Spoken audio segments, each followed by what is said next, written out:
Hello, this is Dr. Alan Weidner from Massage Chair Relief, and this is our inadvertent part two of our two-part interview with Justin Milne, expert massage chair technician. Justin, welcome again. Thank you. Thanks for being so gracious to come back. Last week while we were doing this, my internet went out and it kind of messed up the whole recording, so we had to cut it off, and that'll be posted.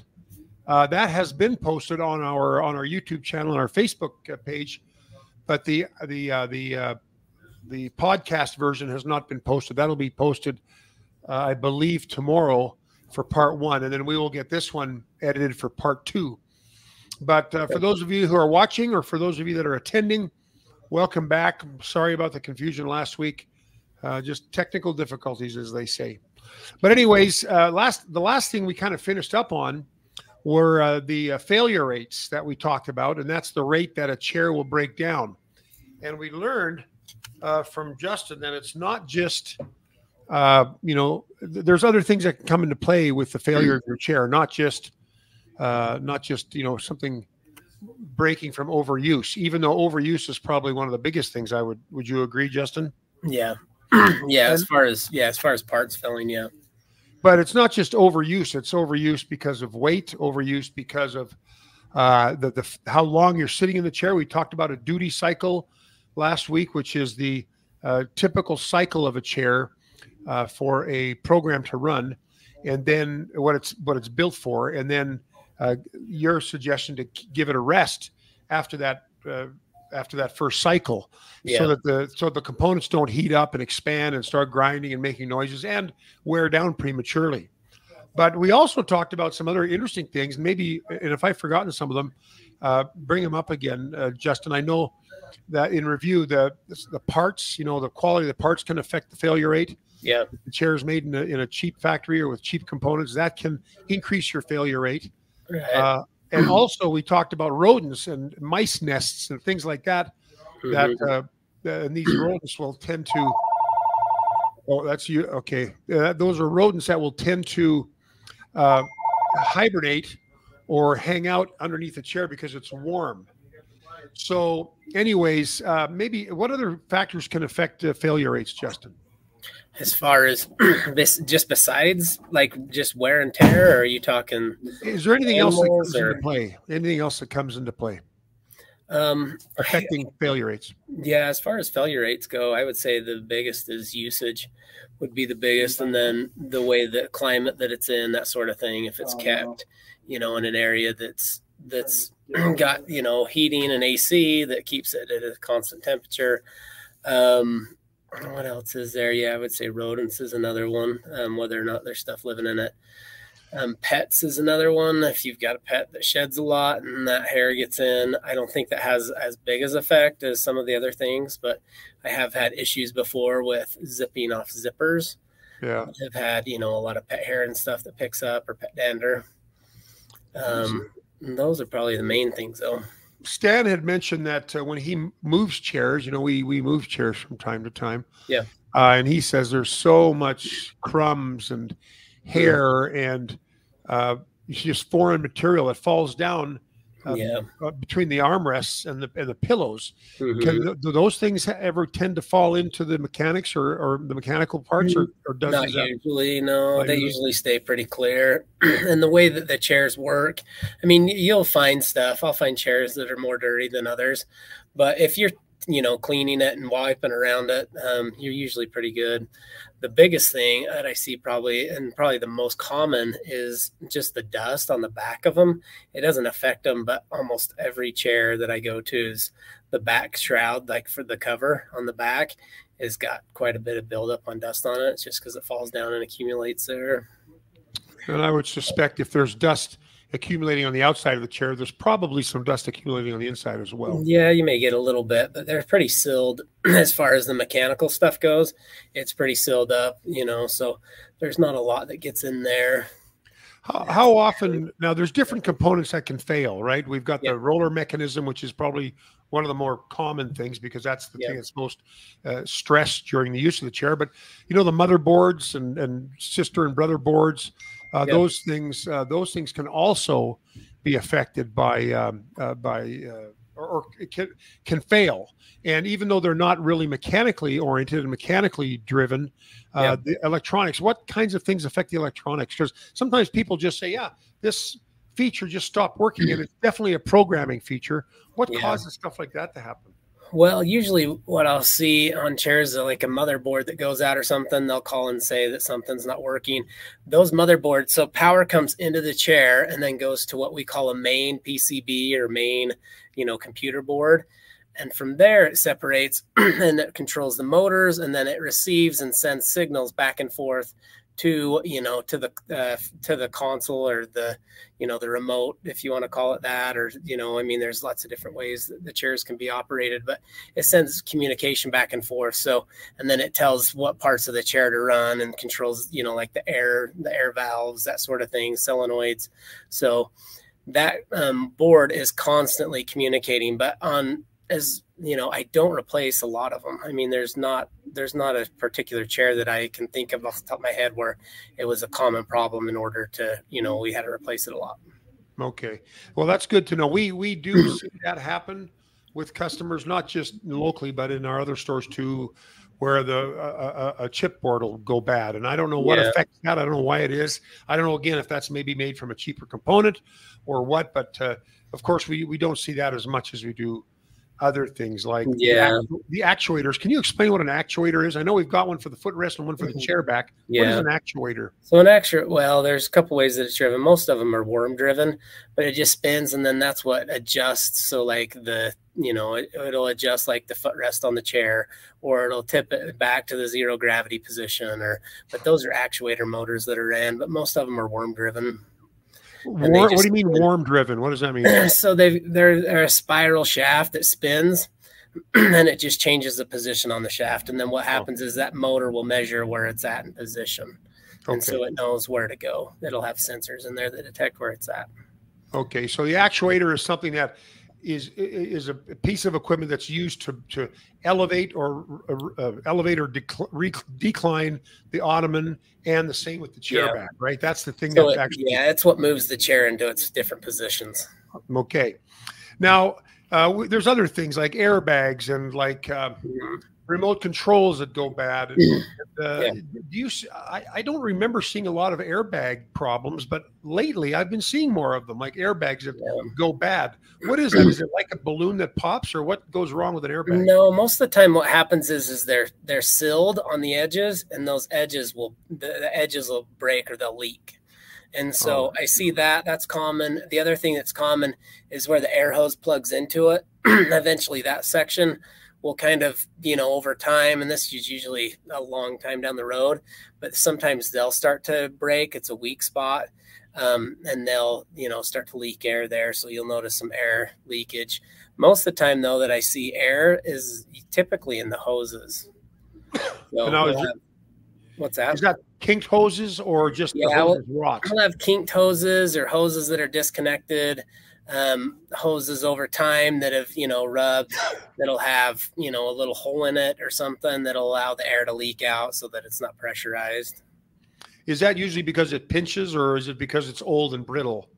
No, most of them, I don't see. I mean, I see some pinches, but usually that's on new installs. I don't see a whole lot of pinches that happen over time. Usually what happens over time is the hose will rub, because it's moving, the chair's moving back and forth. And eventually what will end up happening is it'll rub enough against it to where, because it's just a rubber tubing. And so it'll wear a little hole in it or something, and it'll start leaking air. So people will call and say that the air pressure is not the same. And then we'll, figure it out. We just replace a section of those. Yeah, I've heard that quite a bit. That's a common one with the loss of air pressure. Yeah. And usually it's pronounced because it's on one side more than the other. Right. Yeah, they can really feel the difference. Yeah. What about another fellow asked about air pumps and the valves? Do they fail very often? I don't replace a whole lot of valves and pumps. I mean, I can count on usually one hand what I do as far as pumps go in a year, and that's probably the same for valves. So Okay. a valve, it's just a solenoid that opens and closes. And so what happens is the pump's pumping air into the solenoid, and then the solenoid will receive a signal from that control board, or that PCB that we're calling. It'll receive a signal to open up and allow air to go to the feet, and then it'll close that one and then allow air to go to the shoulders, and it just rotates around. So but yeah, valves, I don't replace very many of them, probably a few every year, and that's it. Okay, that's good. That's good to know. I did not know that. I don't think I've ever heard of an air pump being replaced. That doesn't mean it doesn't happen. It's just that of the ones that I'm aware of that we pay for, we don't see that a lot. Neither the valves. Yeah, not a common part. Now, another question is the availability of spare parts. I have found, and correct me if I'm wrong, Justin, if someone gets a chair from someone, like they have it handed off to them, or they buy it from somebody, or they inherit it or whatever, sometimes it's very difficult for them to get parts from the distributor because they're not registered as an owner of the chair with the company. So they have a lower priority. I don't know if that's the case with every massage chair company, but have you seen this? And I know you're a technician. When you call, they'll answer you. They'll tell you. They'll give you what you need. Yeah. For the most part, they do have, though. There are companies out there that are cracking down on this, as far as secondhand chairs and that sort of thing go, trying to minimize or help their customers, so that they're taking care of the customers that are first priority on that. Yeah. So but that's not all companies. That's not all companies. There's lots of companies out there that you can get stuff, but and parts availability during COVID was rough. Now it seems to be like there's most parts that are still out there and that are available. So it seems like that inventory's bounced back. Are most of the companies, and this is not necessarily your wheelhouse, but do most of the companies have sufficient parts? Do they usually keep a really good inventory? Yeah, they're pretty good. I mean, for the most part, unless the chair is, extremely old, or the company's gone out of business, which we talked about last time. Yeah. They're usually pretty good we're pretty good to source parts from. Now, we were talking about the linen wearing out, which is the material that's between the rollers and your body. Oh, sorry. There we go. Sorry about that. The barrier between your body and the rollers is a thin piece of nylon linen or whatever. Yeah, there's two. So there's two of them. There's the inner cloth, that's the zip in, and then there's the back pad, which is the cushion that's between. So yeah, between the actual rolling, there's two little pieces. There's two fabrics. And can someone, do you suggest someone get like maybe buy a couple of extra ones when they get a new chair, that maybe they could have some extra linens, those zip in linen liners, or do you think that's not? I think you'd be storing them for a long time before you needed them. Okay. So, well, again, with the same thing with failure rates, if someone's using the chair every day for a couple of hours and they're bigger bodied, that linen will wear out. I mean, it's going to wear out pretty quick. Eventually. Yeah. And as we talked about last time, when the linen goes bad, that becomes something that entangles into the roller mechanism, and that can create a real mess. It can, for sure. If you get it quick enough, no damage. But if you don't, that can ruin the roller mechanism completely, right? Yeah, it's something that I would have checked on a regular basis. And of course, everybody can look at that. They just lift up the back pad or put your hand underneath behind the back pad, and you can feel the linen. And if the integrity of the linen is still good, you're good. Yeah. But if the linen's shredded. Well, and you can check too, get a flashlight. You can check. Usually you'll start, the first sign you'll see holes. So you'll start to see wear, and then you'll start to see small holes, and then eventually those holes spread because those massage mechanism arms and the rollers come in contact with that. So maybe waiting to feel if it's shredded might be too late even. So you want to, I would take a flashlight would be my recommendation. What I'll usually do when I go out to a place, customer's house, I'll take a flashlight. I'll just unzip one of the sides so I can see that inner cloth, and I'll just trying to make sure that it looks good on both sides. I'll look inside, externally and internally. Okay. Well, yeah, that is an important thing. And, I don't ever think about checking the ones at the showrooms, but but we certainly have seen ones that have done major damage to roller mechanism. Now the roller mechanism, now I think we talked about this last time as well, but as far as expense, what are the most expensive things? I think we said the roller was one of the most expensive things, right? Yeah, I mean the roller mechanism. The whole mechanism is, and they're going, like I was saying last time, they have partial max and full max, but now they're going with these 3D and 4D motors. The massage max are all one piece, so there's usually not a partial anymore. But I see them from a few $100, $200-300 up to $1,200. I'd say maybe $1,500 for your most expensive. Yeah. So those components, like the roller mechanism, with these new split track chairs, and I'm sure you've worked on some of those already. What makes those difficult to work on? I know some guys in some of the techs that in our store areas don't even want to mess with them or are afraid to mess with them. So you're talking a chair that's got two massage mechanisms.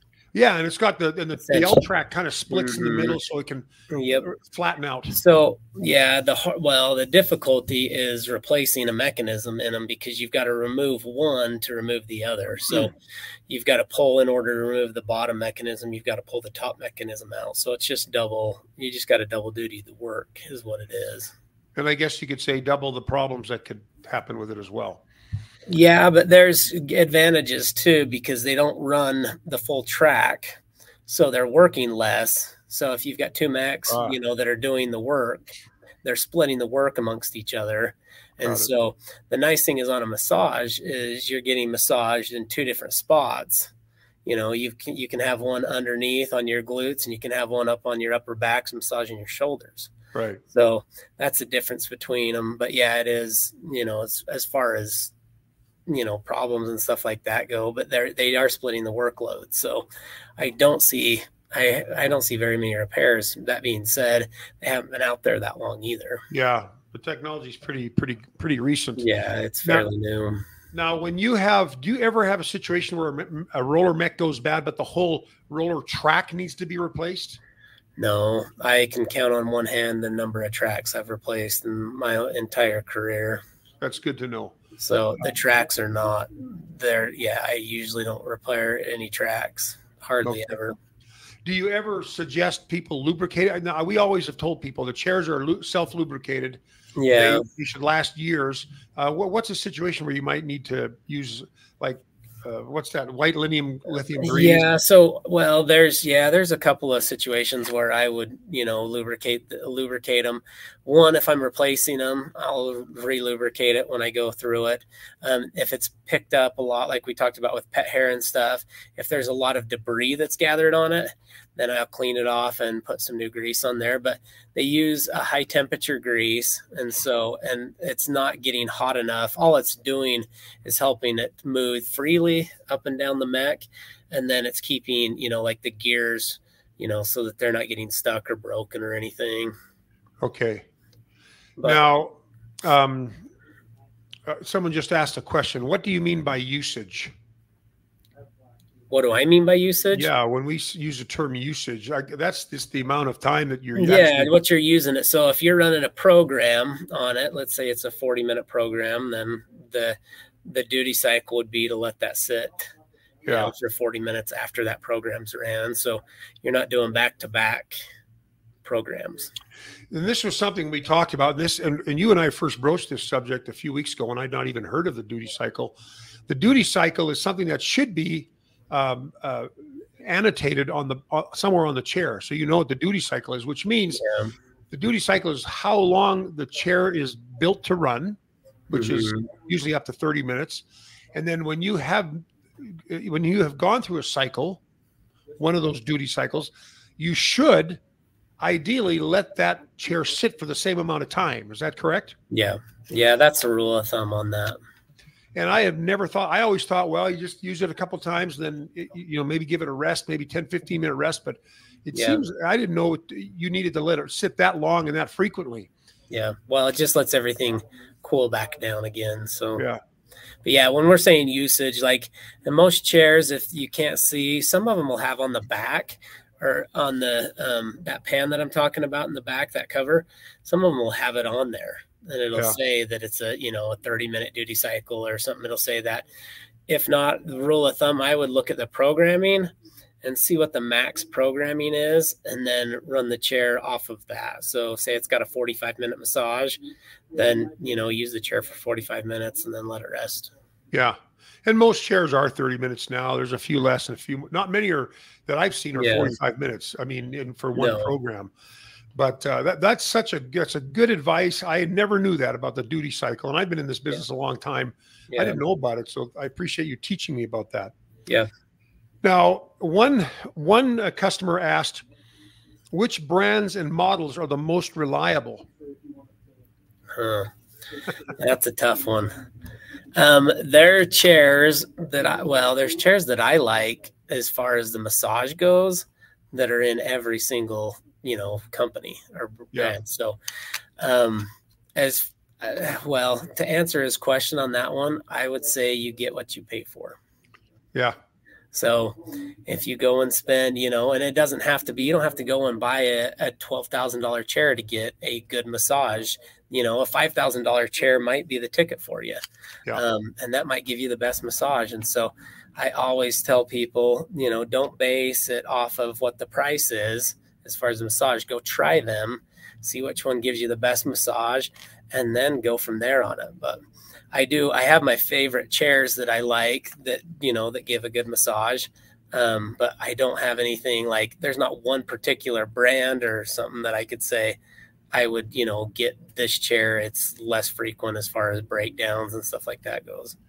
Okay. So, and that's a tough question to ask because like every company's got maybe a cheap chair and an expensive chair and typically made with better components. Now, we broached this subject a little bit last time. When you have, and you say you've worked on all kinds of chairs, not just the premium chairs, you've worked on cheaper chairs too. When you see, when someone reaches out to you, and I don't even know if those cheap chair companies, usually they're off-brand names. I don't even know if they hire technicians. I think, I don't even know if they actually have in-home repairs. No, most of them are like a throwaway. Yeah, we call them disposable chair. But have you worked on any of these $2,500 chairs, $2,800 full feature chairs that, you know, that are being advertised as couched in an advertisement that says you're paying way too much for these other chairs. You can get this chair for $2,500 or $2,800. It has the same stuff as the other chairs, and you're getting ripped off. What would you say to that? So my biggest concern would be who the manufacturer is. Yeah. So if the parts are available or not available, because that's one of the things that I try to do before I go out to do a service call, especially if they're calling me and saying, hey, we're not under warranty. We want you to come out and look at it and see what we can do for this chair. Then I kind of want to know and do a little bit of research to know what I'm dealing with or what I'm getting into, like whether or not I can find parts or, you know, that sort of thing. So that's probably the biggest thing, is find a reputable company, you know, that's selling them, and then a reputable company that, you know, that's going to be in business. You know, I mean, you never do know exactly how long a company's going to last, but, you know, something that's been around for a long time and they're proven and tried. Because I get that phone call a lot where, hey, I bought a chair on the internet and it doesn't work now. Can you come look at it? And I try to go through troubleshooting just in my head to think, okay, what would it need? And then is that something that's available? Is that something I can get my hands on or not? Yeah. And do you have trouble getting a hold of those companies for parts? All the time. Some of them just lead to one dead end after another. Yeah. And some of them will lead to distributors. So there'll be a Chinese-based company, and they'll have a distributor here, but the distributor doesn't have any parts. All they're doing is distributing chairs. So you have to wait for parts to come from China then, if you can get them. And if you can even get big them. Yeah. Yeah, this is what you're talking about right now is such a crucial thing, and we preach this to people as we educate them about chairs, but cost is such a drug for people, a price. When they get a low price on something and they see slick marketing or nice looking advertising, Yeah. You know, people need to understand, you in this industry, you do get what you pay for. And if you're paying cheap dollars, it's not because you're skipping the middleman or because you got your direct from the factory. That really is very much irrelevant. It's because they're getting the chairs made in a cheaper factory with cheaper component, and the chair is cheaper. Well, but, and then and like I said with the distributors, there's there's ones that are here locally that have parts and stuff, and there's ones that don't, and it's tough to try to figure that out. So, well, and sometimes it's even hard to get parts for a reputable dealer and a big distributor that has a lot of models, because so some companies, they buy chairs from different factories, right? Yeah. And that means they have to have all the parts for all the different models. And now some of the parts might be from the same models built in the same, or not same models, but models built in the same factory.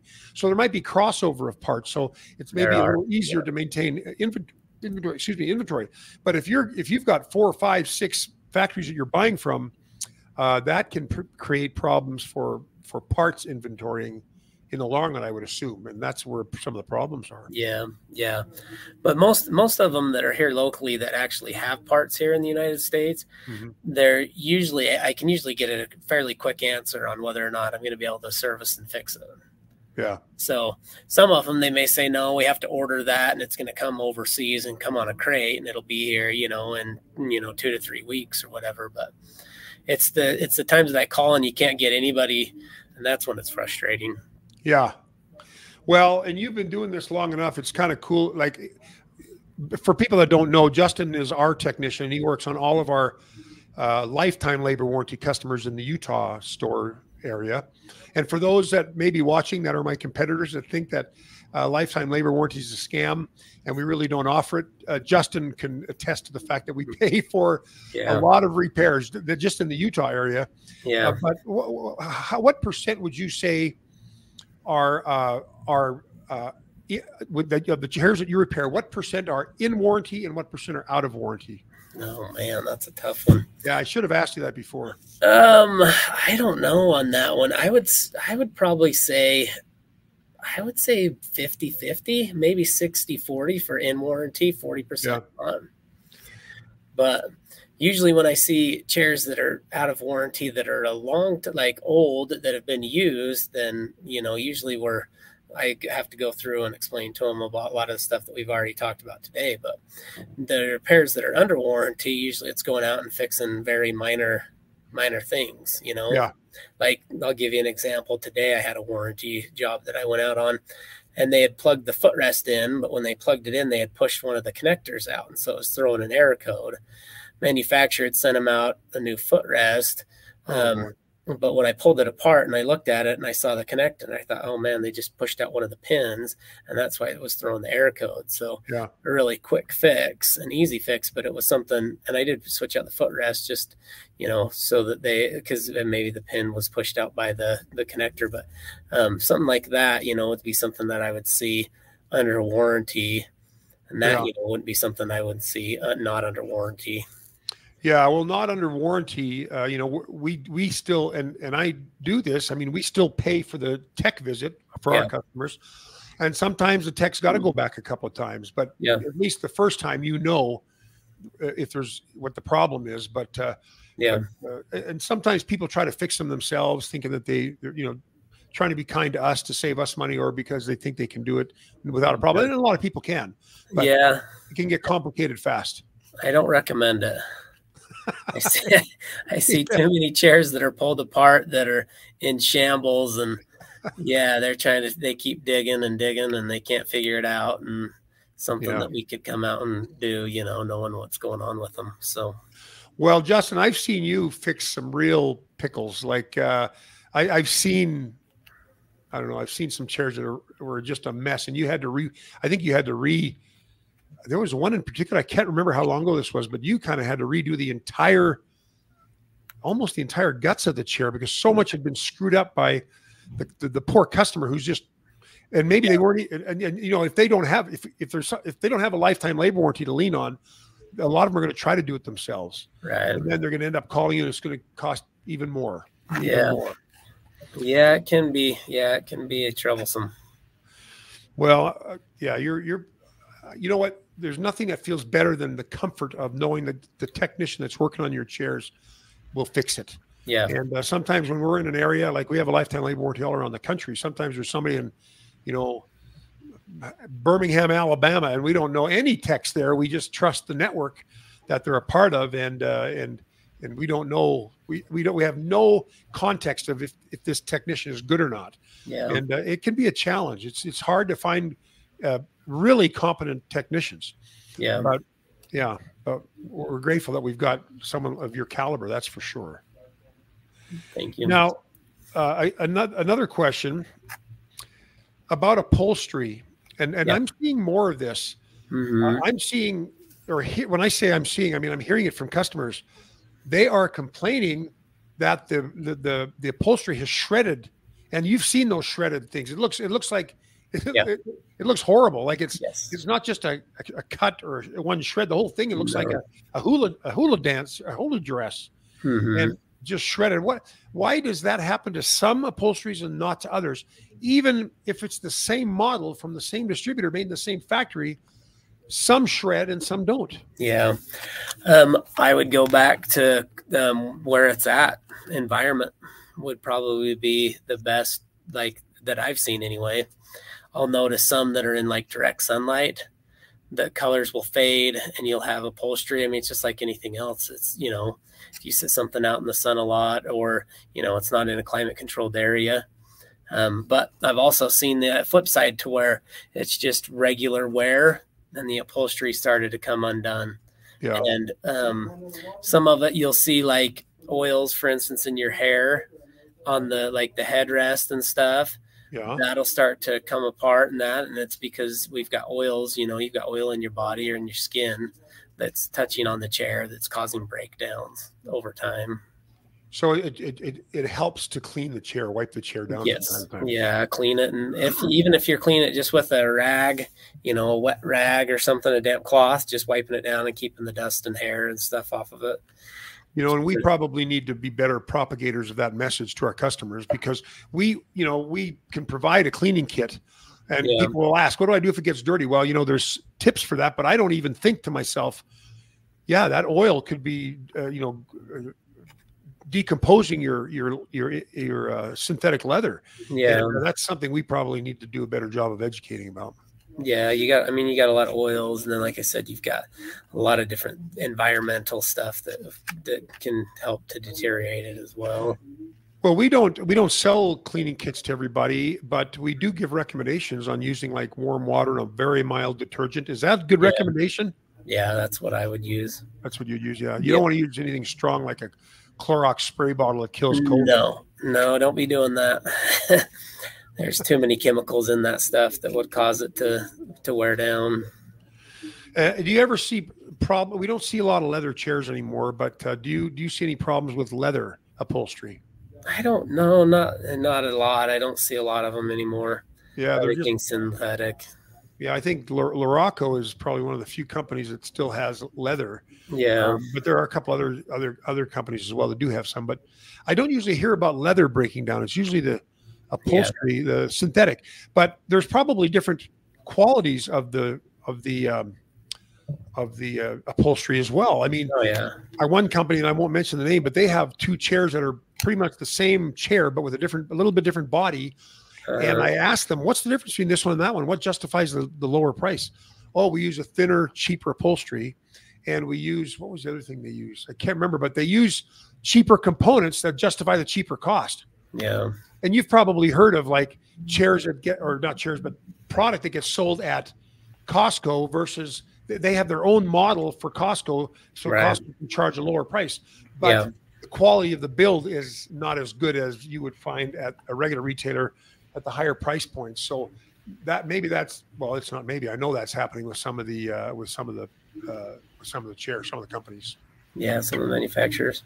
Yeah, and it's probably true as far as what they're doing with the upholstery. I don't know. I don't see it on that end. I just see the end product and in the customer's home. So yeah. Okay, now I've got another fella, and I think this is Oh no, this was what precipitated the question about the getting replaceable covering. A lot of those components that become deteriorated, the upholstery becomes deteriorated. You have to pretty much replace the pad. Yeah. But just like the liner, the nylon linen liner or whatever it is, you pretty much couldn't fix it. With the old ones, it was all stitched in. Yeah. And now they have removable, replaceable components. Are back pads the same way? Yeah. Yeah, back pads are the same way. They're all zipped in. So you can replace back pads. That's probably the number one wear on that. And then, some of your other stuff that flexes and moves a little bit. Yeah. And that's, contact to skin. But look at it. I try to tell people, look at it like an upholstery, like if you were to buy a couch. Yeah. If you buy a synthetic leather couch, eventually you're going to get it to break down. That just happens over time. And it's the same thing with a massage chair. The thing with the massage chair, though, is you've got moving parts in there as well as airbags. So there's constant pressure and then release, or pressure and release, whether it's the massage mechanism or whether it's an airbag that's constantly moving that upholstery around. So, you do have it. It has wear on it. Yeah. So the looser the upholstery, the greater the wear down, or the tighter the upholstery, the greater. I would say, yeah. Well, most of them will have, like, they'll put fabrics where there's a lot of stretch and pressure, and then they put the upholstery where they want it to look good. Yeah, yeah. So, but it's still getting stretched and pulled. Yeah, we see quite a bit of that, and maybe it's because I've been in the business so long, and we still get people calling us years later about the problem. But we do seem to be seeing more of it, and so that's why I'm wondering if maybe they're going to cheaper material, thinner material. I don't know, but I think there's a lot to the upholstery end of the business that I need to get in touch with, and maybe create a video about. But yeah. Now, I've got a question here from TK113. He or she is asking, the very expensive chairs like Human Touch or Japan, which is the better chair, or which are made better? And that's a good question. Would you say Japanese chairs are made better than Chinese chairs, or would you say the Chinese technology's caught up to where it is pretty strong on its own? I like Chinese technology, and I like the Japanese technology. There's a particular chair that I can think of off the top of my head that I really like the way the rollers are made in that chair. That's the only chair that makes that roller. However, there are rollers and there's good massage chairs that come out of China and the United States. So it's all, again, I guess I would answer it with, it's all about personal feel and comfort. Yeah. What feels good for you as a consumer. But you don't see a difference between the quality of Japanese versus Chinese versus American in terms of components? Or no, do you see a difference? And you don't have to tell us which is better, but do you see a difference? No, I mean, nothing that you would make any, would sway my decision either way to buy a different chair. Well, I would, my hypothesis would be maybe with the Chinese chairs, there's a broader array of manufacturers out there that can make cheaper chairs, and they use cheaper components, and they break down more. I think the Japanese chairs and the American chairs are maybe across the board better elevated. The whole are better. Yeah. But the Chinese chairs, you can get very cheap chairs, which we've talked about, and you get more expensive chairs, but the quality of the components is definitely different. Yeah. Well, and what I'm seeing out there is I'm seeing everything that's broken. So I'm not going to people's homes that have chairs that work. Yeah. So I'm going into the houses that have chairs that are broken, and that's what I'm seeing. So that's what I'm basing it off of and I'm seeing it, I'm fixing broken chairs from America, from China, from Japan. But as far as structural quality goes, like I said, there's lots of different chairs that if I could make the chair that I wanted, I'd take a little piece from every market and make a chair. But yeah. Yeah, you had mentioned that last time, and I find that interesting because nobody knows a chair as intimately as the guy that builds it and the guy that fixes it. And you've certainly got a vantage point that the rest of us do not have. A couple of other comments here I want to read. Francisco is saying, just a suggestion. To keep my chair cool while I'm using it, and this is a California customer, I open the windows and create a draft with the outside air or I'll put a fan blowing towards the chair to keep it cool also. Does that make sense? Yeah. Yeah, a fan would definitely help to keep it cool. I don't know what temperature he's at, but you know, California temperature varies a lot if you're on the coast versus inland. So yeah, I mean, if you can keep the chair cool, it's ideal, especially for motor use. One other thing Francisco mentioned is when he owned a massage chair from another manufacturer, the stitching kept coming loose, and it happened a couple of times. So do you see a difference? And I don't know if you actually work with the stitching and all that kind of stuff at all. You probably don't. No. But any idea of how is that something that's more of just an occasional thing that's random, or is it? Yeah, I wouldn't say it's with one particular company or not that I've seen stitching start to come undone, but maybe he just got a chair that had a bad stitch or wasn't back stitched or something like that. Yeah.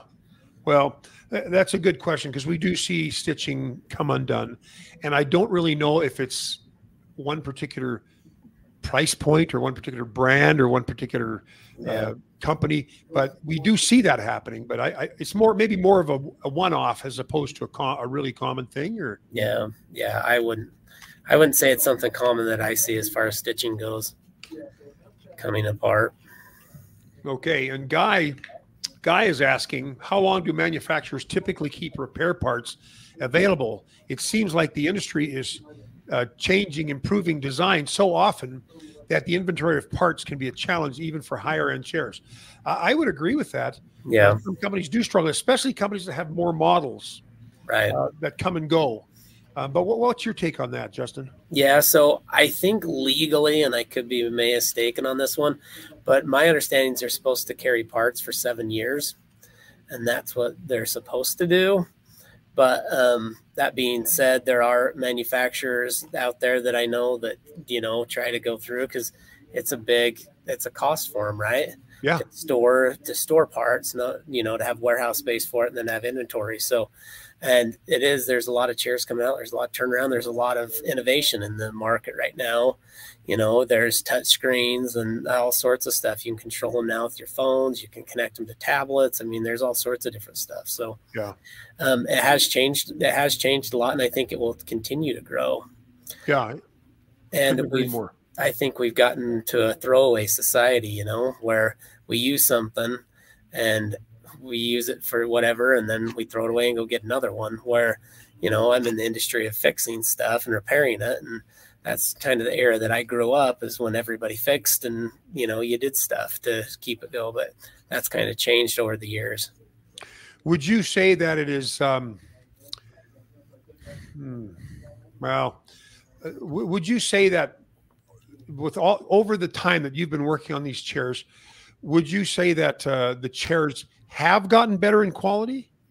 Like just in the just in the last 10 years, would you say, because does the increase in the quality of the chair justify the price increases? I think you get more bells and whistles. Yeah. And whether or not you're a bells and whistles type of person, then that, that's, now you've got Bluetooth that connects, and you've got all sorts of different things. You've got heat everywhere. You've got, different airbags and stuff. And I don't know.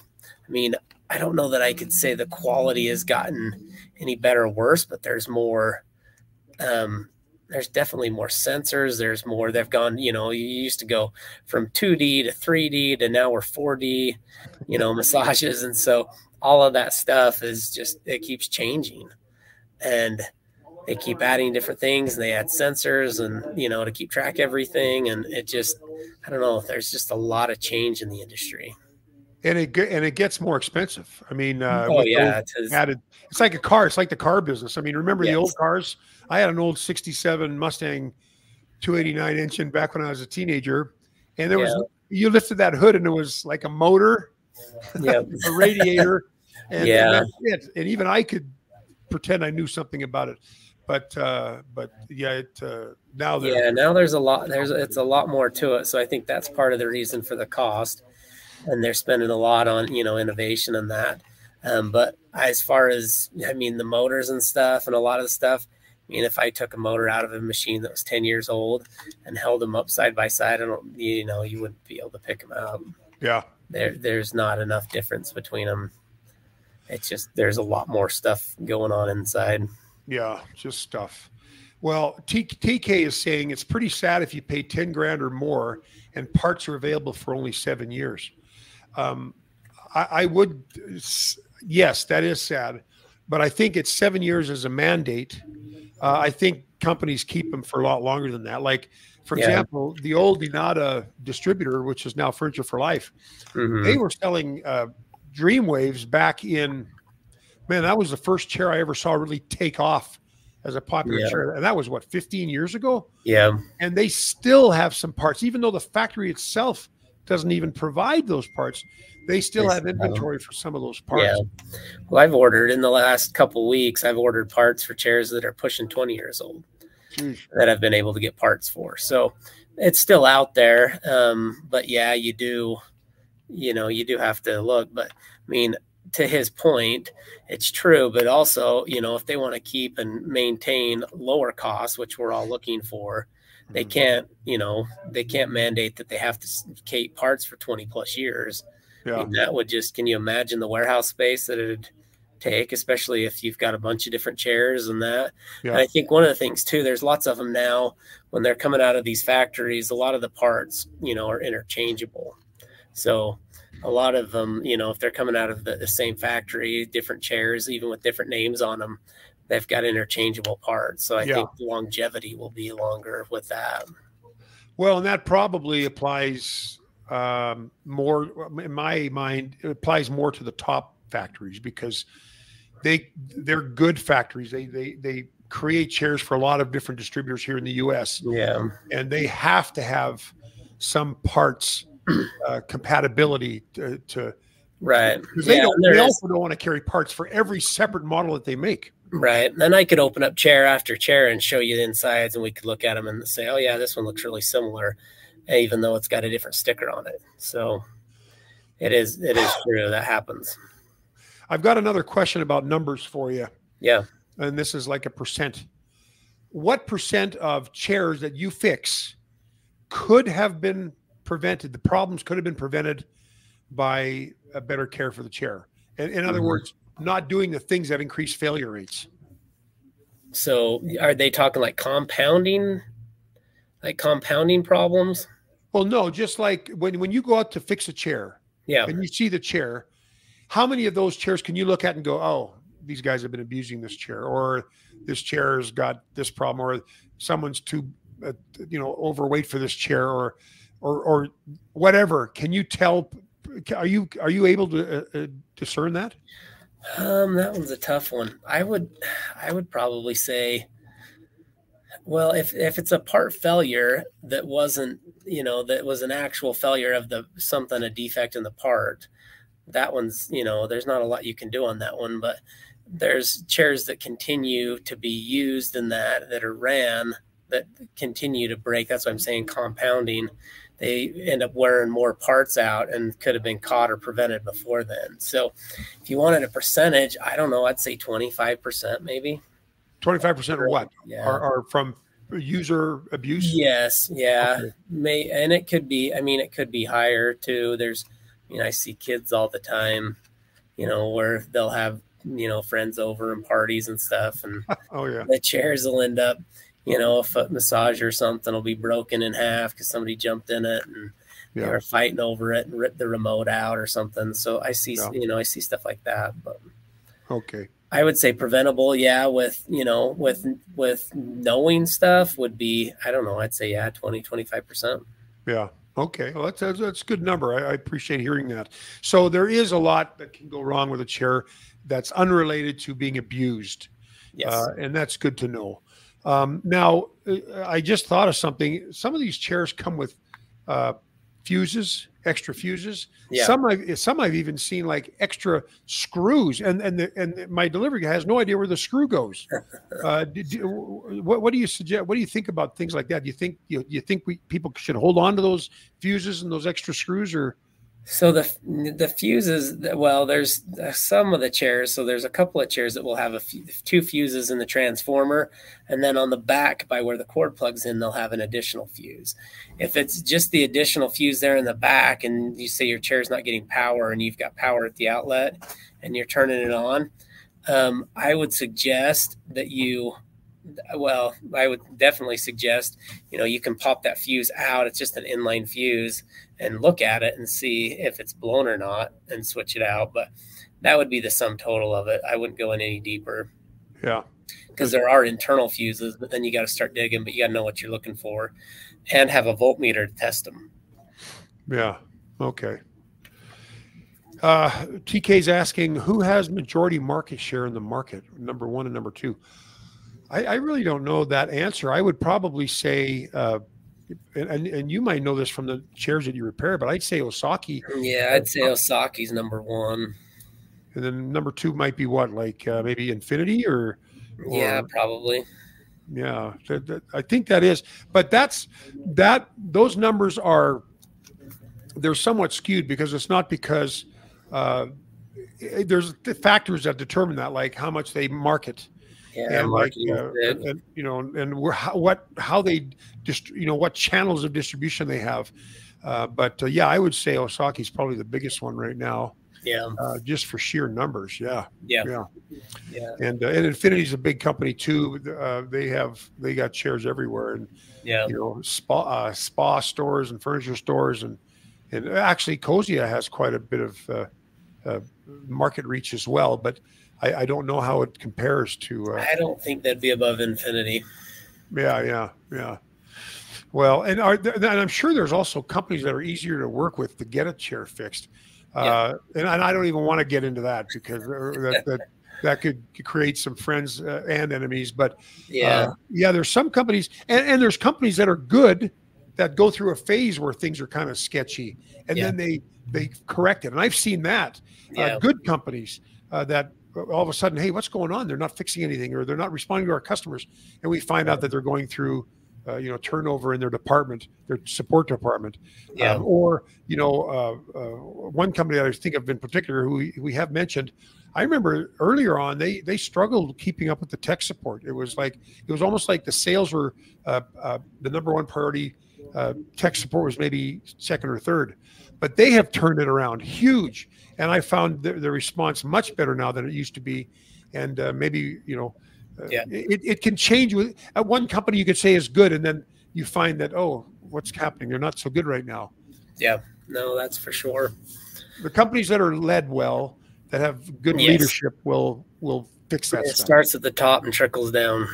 Really does. Are there any other questions that people have? I'm very pleased with the comments today and questions. Thank you everybody for pitching in. Does anyone else have a question or comment that they want to ask Justin while we have him on the phone? Because we're not bringing him back for part 3.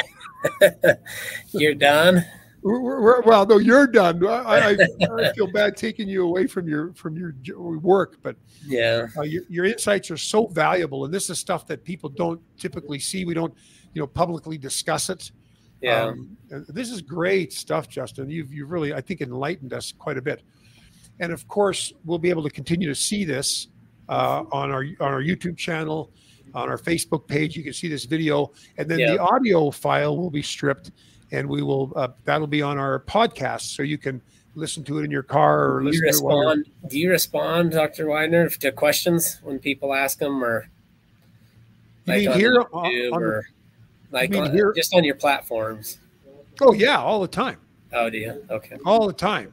And sometimes it doesn't have to be a question; it just be a comment. Yeah. Like well, I'm just saying, and I'm thinking out loud, just that you've got people that may come up with an idea or a question later on that they could post and maybe get a response back. Oh yeah, and if it's something that you can help me with that I don't know the answer to, that would be great. Yeah, for sure. But you can also listen to this on our podcast, which is, and you can find our podcast on Apple Podcasts or Spotify. But feel free to go there and subscribe, and you'll be updated just like on YouTube. If you subscribe to this video on YouTube, you'll be updated every time there's a new video out or a new podcast out if you subscribe to the podcast. And now here, Okay, so here's two more questions before we go. Who has the best warranty for parts and labor? I would say you've got to Sinka answer or that Fujiyoki. What's that? Oh, I said you'd have to answer that one because I don't keep track of what the warranty is. Well, I would say it's Sinka, which is now part of Fujiyoki. They have 5 and 5. They have 5-year parts, 5 years labor, and you don't see that very often. 5 and 5. Usually, it's 1 and 3. When I say 1 and 3, it's labor parts. 1 year labor, 3 years parts. Sometimes it's 1 and 2. Other times it's 3 and 5. But 5 and 5 is the best I've seen. But again, I don't know if you've ever seen the movie Tommy Boy. There's that one scene where the guy wants to know what the warranty is for his auto part. He says, well, I could crap in this box and give it to you and say it's got a warranty, but what good is that? And the message there is the warranty really is only as good as the company that backs it up.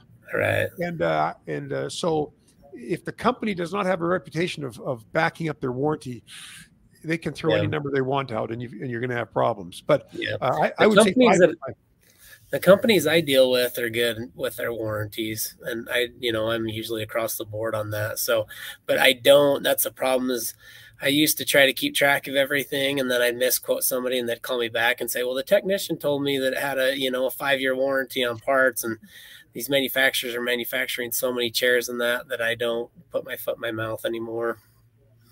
Because then I feel bad if I give them false information.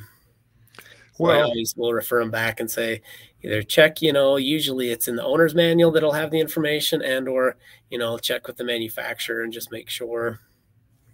Yeah. Yeah. And some companies have multiple chairs that have multiple different, each chair has a different warranty. Yes. Yeah. And that's my problem is I'm working on all of them, and I don't want to, assume that they're all the way across the board. So I've stopped doing that. Yeah. Yeah. I'll just refer them back to their manual or the actual warranty company, whoever they bought it from. Well, the warranty is important, but it's only as good as the company is backing it up. Right. Another question we have here is, what's the chair brand? This is a dollar menu.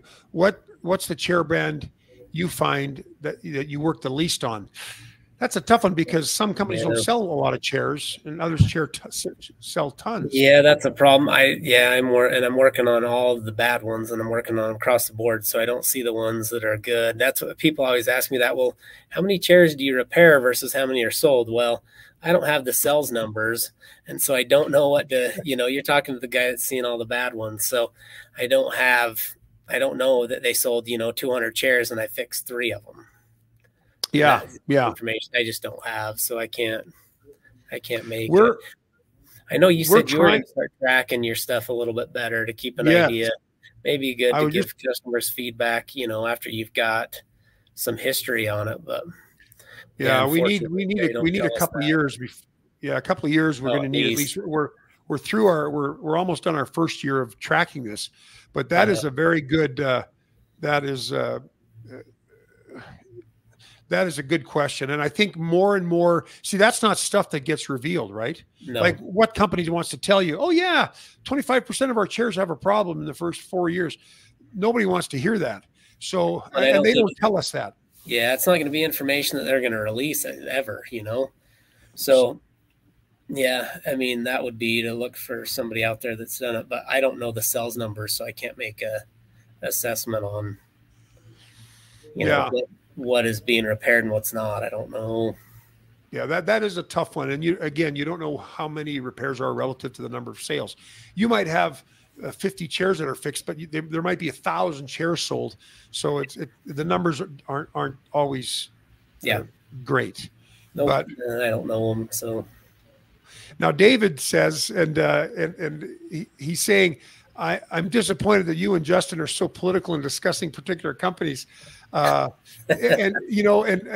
get what David's saying. And sometimes I want to say stuff, but I have gotten in trouble in the past by saying stuff that I felt was a true opinion in an article that I wrote or a video that I made. And one company threatened to not let me sell any of their chairs anymore, even though we sell a lot of their chairs.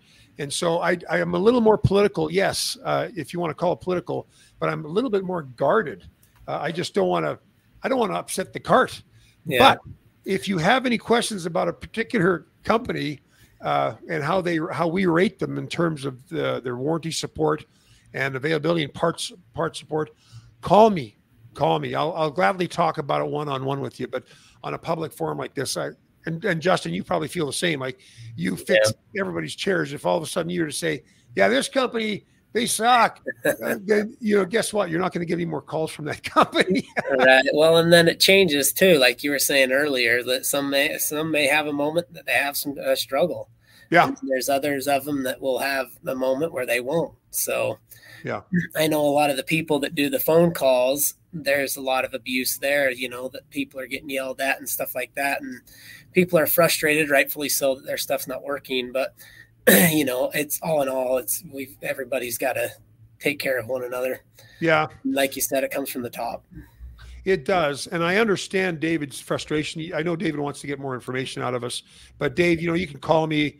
You and I have talked in the past. I'll gladly share some insights to you. But again, it's very fluid. And most of the companies that are the big distributors in the United States are run by very competent and good people. Yeah. And sometimes sales outsell, they outsell chairs. They sell way more than they can handle. And then they realize, holy cow, we've got to upgrade our tech department because we can't keep up now with the problems.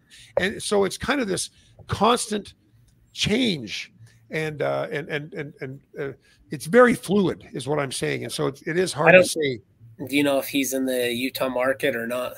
No, Dave is not. He's in the United States, but he's not in Utah. Because I was going to say, yeah, and I could talk to him too about it, but it's something, that I do know that if he buys a chair, gets something from you, and I don't know if he has in the past, he'd definitely be taken care of. Yeah, thanks, Justin. I appreciate that plug. I didn't ask you to say it, but thanks. TK's asking, I live in rural Indiana. How do I go about getting service if I need it? Great question. And we get questions like that all the time because our lifetime labor warranty covers the entire country. And so sometimes there are places that are hard to get at, but we tap into about 7 different networks of technicians. And usually at least one will have a technician that covers your area. As a matter of fact, we've sold a number of chairs to Indiana, and I know in the past we have serviced chairs for rural customers. So, but sometimes there's a travel surcharge involved, and in our lifetime labor warranty, we pay 75% of the travel surcharge. They usually charge $1 a mile past the 30 miles. So, anyways. But you can reach out to me. Anybody want to reach out to me? My number, my phone number is 801-651-2026. I may hate myself for, be angry at myself for giving out my number. But you can call me or reach out to our customer, through our own support forms on the website, and we can find out for you pretty quick where a tech is close to you. And Sahel is asking, what is the best way to take care of the upholstery for longevity? And, we just talked about that, Sahel. You may have missed the discussion, but Justin, you want to just touch on that again? Yeah, I just keeping it clean and in a good environment. So not direct sunlight, somewhere that it's got, temperature controlled and just cleanliness. Those are going to be the 3 things that I would stress the most. Well, and the thing that I learned from talking to you was the oils from your skin. Yeah. The oil from your skin can decompose the naugahyde or the synthetic leather quicker. And I never even put that together, 2 and 2 together like that. Yeah. But that's mainly it's going to be your head. But yeah, head and neck, right. But Sahel, to your question, I recommend wiping down the chair regularly. And we talked about this with warm water and a very mild detergent. Wipe it down, especially where the oil is. And don't just wipe it down when you see a scuff mark or dirty mark, but you can wipe it down. But also use a vacuum cleaner and clean out the foot mechanism, the foot massage mechanism. A lot of crap accumulates in that area because some people go in with dirty socks, dirty feet, or even shoes, and a lot of sand will aggregate there or congregate there. And when you go in with your feet and have the rollers rubbing on your feet with all those pebbles and dust and, you know, whatever, it's going to wear the linen down pretty quick. Yeah. So I would say vacuum the out sides too, between the well, the sides and the just your side rails on the left and right, and then the gap between that and the chair seat. Oh yeah. Vacuum and clean that out regularly too. I'll find all sorts of spare change in it. I'll find, you know, whoever was eating peanut M&Ms and whatever else all, you know, stuck down in there. So yeah, clean that out too. Yeah, Stan was talking about that last week, how much crap he sees in seeds, and yeah, there's a lot. So yeah, keep it out, and then I would try not to eat in the chair. You know, maybe have a drink or something, but don't be snacking and getting all that stuff down in there. And we're talking to adults. Don't let your kids don't let your kids and grandkids do it either. Oh, that's even worse. When our family is gone, like this summer, we had the family here for a week. Holy mackerel! The house was like a tornado. Yeah. But the chair, which everybody sits in, everybody loves a massage chair. Oh my goodness, we had Cheerios and M&Ms and just broken taco chips all on the side, and that, you got to vacuum that out too. Clean it out. Keep it clean it out. I think that's it. Anybody else have another question? This has been wonderful response from everybody. Thank you for participating. We will have our next broadcast and podcast next month. I'm working right now on scheduling it. It may be with a company that just brought out a new model that we're going to be talking about. That's tentatively who we're going to have, and I'll let you know on my digital newsletter or on my industry update, or just reach out to me if you want to know who it is. But we are very, very grateful. And again, go to the podcast and download this. The podcast for this will be available probably tomorrow or the next day. The podcast for part 1 will be up tomorrow. But you go look up our podcast and subscribe. But and please always feel free to reach out to us with any questions. We want to answer your questions. We want to answer. We want you to make an educated decision when you buy a chair, or if you own one now and you're having second thoughts. Maybe there's some things that we can help you with, either deciding to keep your chair or what you might need to do. TK just asked, do you know if the Human Touch X chair is leather? It is not leather, but I believe one of the panels is, or one of the chair pads, because the chair has interchangeable side panels and interchangeable pads, and I believe one of the pads is leather. We just got we've got one in our Utah showroom and our Arizona showroom so far, and I believe one of them got the leather pads. So I believe that's the right answer, but feel free to reach out to me and I can find out definitively for you. But Justin, thank you. You've been so gracious with your time, and thank you for being here and sharing your insights and wisdom. This has been a very, very well received broadcast. Very well received. Well, people have got questions and they reach out to you. Let me know if you can't answer them, and I can help out. Yeah, I'll pass them on to you. Yep. And if I don't know the answer, there's a lot of stuff I don't power, know. So that's what they need. It really is, and that's what we try to do. We try to educate people so they can make good decisions and not get ripped off. And anyways, but thank you so much, Justin. Thanks everybody for attending today. We're grateful to have you. All righty, have a good one. Take care, everybody. Bye-bye. Hey, thanks. Bye.